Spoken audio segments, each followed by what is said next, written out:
नमस्कार, आप देख रहे हैं द बिहार टॉप। मैं हूं आदेशपुरी।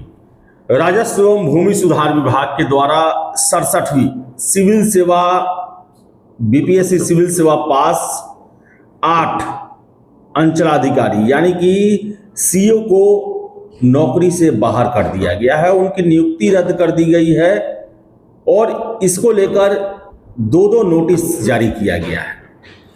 सबसे पहले आप देख सकते हैं नोटिस में है 5 कैंडिडेट हैं जिनका नाम है ज्वाला कुमार, नूरुल हक, मोहम्मद आसिफ अखलाक, आदर्श अमन और जया।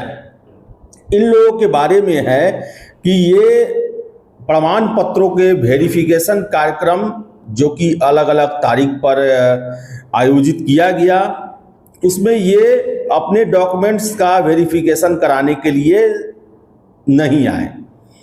और इसके बाद जो है इसमें यह कहा गया है कि आयोग से प्राप्त अनुशंसा की एक वर्ष की अवधि जो है वो पूरी हो चुकी है और इन अभ्यर्थियों का अभी जो कैंडिडेचर है वो तत्काल प्रभाव से रद्द किया जाता है। ये कल नोटिस निकला। ये 5 अधिकारी है जो कि अपने डॉक्यूमेंट्स वेरिफिकेशन को ही नहीं पहुंचे, जो कि विभाग के द्वारा 2024 में अलग अलग समय पर 3 मौके इन्हें दिए गए।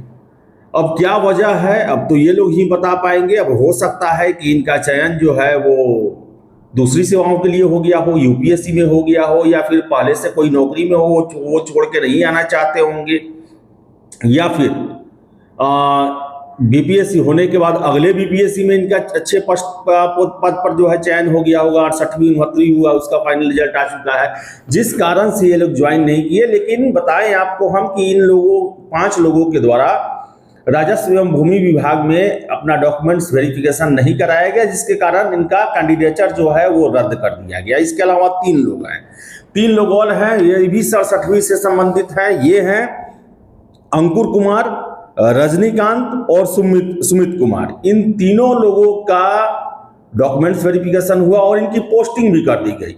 आपको बताएं कि अंकुर कुमार जो कि धनबाद झारखंड के रहने वाले हैं, इनकी पदस्थापना अंचल कार्यालय झाझा जमुई में की गई। रजनीकांत का जो है ये गया जिला के रहने वाले हैं और इनका रफीगंज औरंगाबाद में इनका अंचलाधिकारी के रूप में पोस्टिंग किया गया। और सुमित कुमार जो हैं, जो कि मुंगेर जिला के रहने वाले हैं, राजस्व अधिकारी कहलगांव अंचल में इनका भागलपुर में जो है पोस्टिंग किया गया। लेकिन 1 वर्ष से अधिक की अवधि हो चुकी है इनकी पोस्टिंग की और इन लोगों ने वहां पर जाकर योगदान नहीं दिया और इस कारण से इनको नौकरी से जो है वो इनको बाहर कर दिया गया है। इनके कैंडिडेचर को रद्द कर दिया गया है, यानी कि अब ये लोग जो हैं बिहार राजस्व सेवा के अधिकारी नहीं रहे।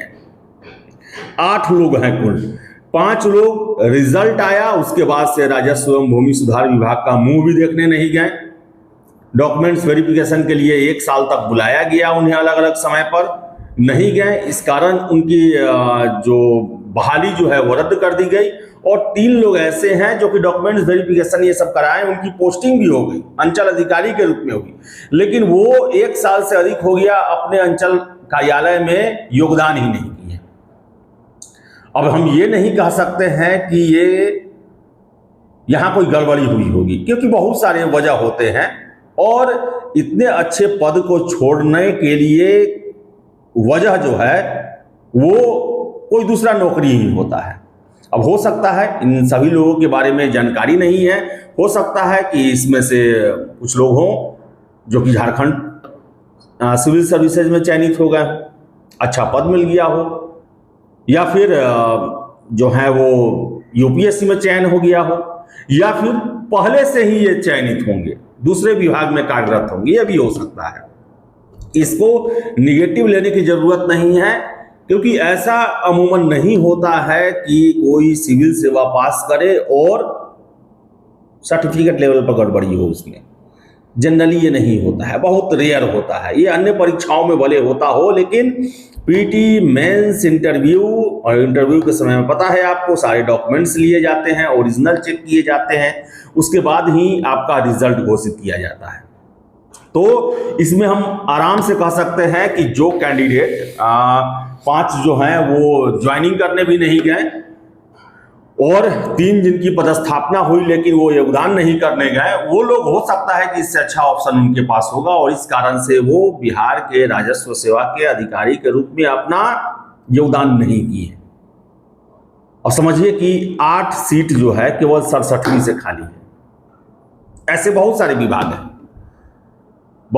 विभाग हैं और हमने आपको 64वीं के समय में बताया था कि लगभग 200 के आसपास, 200 से 300 के आसपास सीटें जो हैं वो अंतिम रिजल्ट आने के बाद भी खाली रह गई थी और इसी को लेकर जो है वेटिंग लिस्ट के लिए छात्रों ने बड़ा जोर लगाया था। राष्ट्रीय पिछड़ा वर्ग आयोग तक भगवान लाल साहनी जी उस समय अध्यक्ष हुआ करते थे, उनके द्वारा भी काफी प्रयास किया गया। एक बार पटना आए वो और जो राजकीय अतिथि गृह है वहां पर उन्होंने बिहार सरकार के वरीय अधिकारियों को बुलाया इस पर मंत्रणा करने के लिए। उनके द्वारा पूरा प्रयास किया गया, मैं भी उसका गवाह रहा हूं, मैं भी उस समय खबर को कवर किया था मैंने भी, लेकिन सरकार के द्वारा जो है वेटिंग लिस्ट को लेकर एकदम से इनकार कर दिया गया। इवेंट की विधानसभा में भी मामला उठा और सरकार के मंत्री विजेंद्र यादव के द्वारा यह साफ साफ कहा गया कि हम सिविल सेवा इन सब परीक्षा में वेटिंग लिस्ट का प्रावधान नहीं कर सकते। और आप समझिए कि 67वीं से यह केवल राजस्व एवं भूमि सुधार का मामला है। 65, 66, 67, 68, 69 मैं दावे के साथ कह सकता हूं बहुत सारी सीटें जो है वो खाली रह जाती हैं। अब इन सभी सीटों पर भर्ती सुनिश्चित न कराने का सरकार का पता नहीं क्या उद्देश्य होता है। हो सकता है कि इन सीटों को बचाकर अगले में जोड़े जाने का प्रावधान होता हो, लेकिन यूपीएससी अन्य राज्य जो है वो सिविल सेवा में वेटिंग लिस्ट जारी करते हैं। बशर्ते आपको बता दें छत्तीसगढ़ ये सब स्टेट जो है वो फाइनल रिजल्ट के साथ ही वेटिंग लिस्ट जारी कर देता है कि इतना तक वेटिंग लिस्ट है, अगर खाली होगा तो उनको ज्वाइनिंग दिया जाएगा।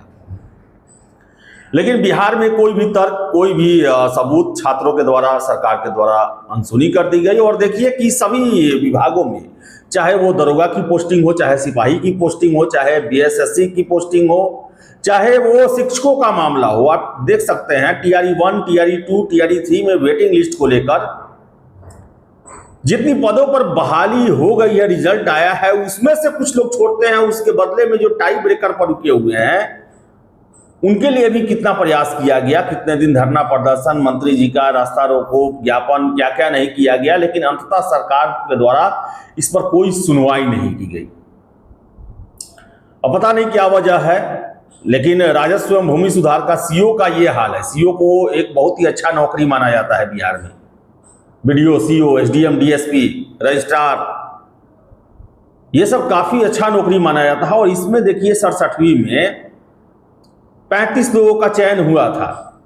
67वीं सिविल सेवा से 35 रेवेन्यू ऑफिसर का चयन हुआ था, उसमें से 8 ज्वाइन नहीं किए। समझ सकते हैं बाकी कितने पदों में क्या क्या हुआ होगा।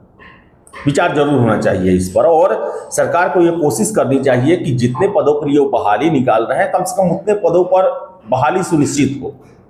आप नौकरी देंगे, इसमें का सीट अगले बार भी देंगे, फिर खाली रह जाएगा। ज्यादा से ज्यादा कल्याण करने की कोशिश की जाए।